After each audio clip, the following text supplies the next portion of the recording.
Hello दोस्तों। साल 2022 के शुरुआत से हम देख रहे हैं कि रशिया और यूक्रेन आपस में भिड़े हुए हैं, जहां रशिया यूक्रेन पर by air, by sea, by land हमले किए जा रहे हैं। इससे दुनिया को वर्ल्ड वॉर 3 के संकेत मिल रहे हैं। लेकिन दोस्तों, आखिर ऐसा क्या कारण है जो रशिया और यूक्रेन के बीच ये लड़ाई छिड़ी हुई है?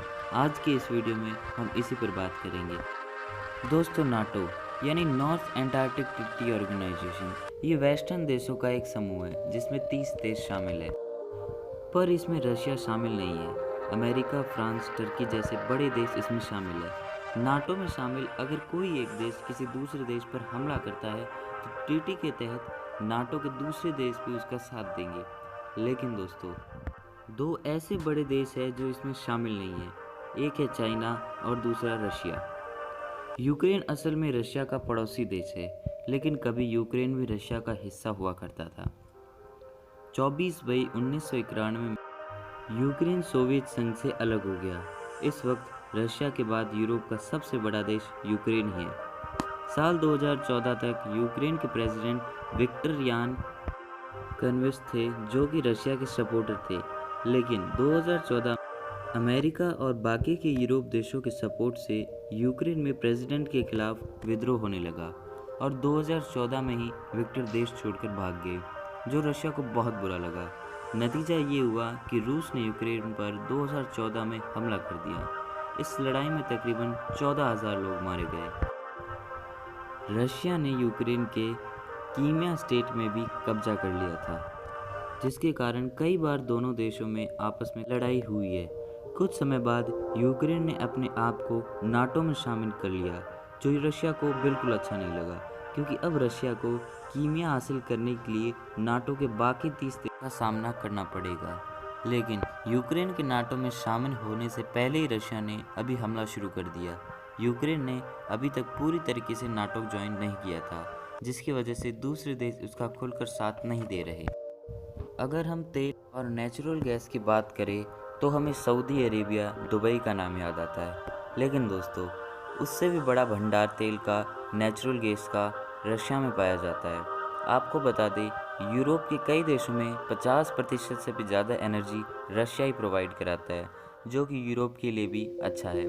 रशिया दुनिया का दूसरा सबसे बड़ा प्रोड्यूसर है, सऊदी अरेबिया से भी ज़्यादा ऑयल और वो नेचुरल गैस प्रोड्यूस करता है। इसलिए रशिया के बजट का 30% ऑयल और गैस से आता है, और यही रशिया की जीडीपी का 30% है। तेल और एनर्जी से बनाए पैसे से रशिया ने अपनी मिलिट्री को भी बहुत स्ट्रॉन्ग किया है।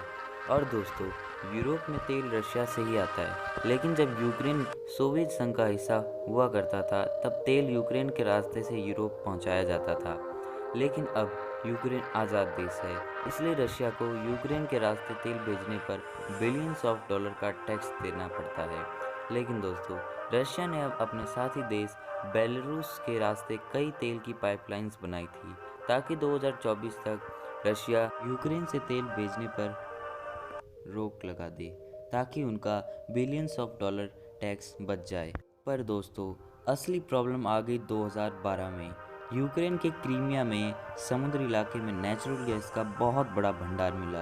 ये भंडार 2 ट्रिलियन क्यूबिक मीटर का आका गया, जो कि यूक्रेन को दुनिया का 14वां नेचुरल गैस एक्सपोर्टर करने वाला देश बना सकता था। यूक्रेन के अंदर भी 2 नए और तेल के भंडार मिल गए। इन्हें निकालने के बाद यूक्रेन रशिया के बाद यूरोप का सबसे बड़ा ऑयल एक्सपोर्टर बन जाएगा।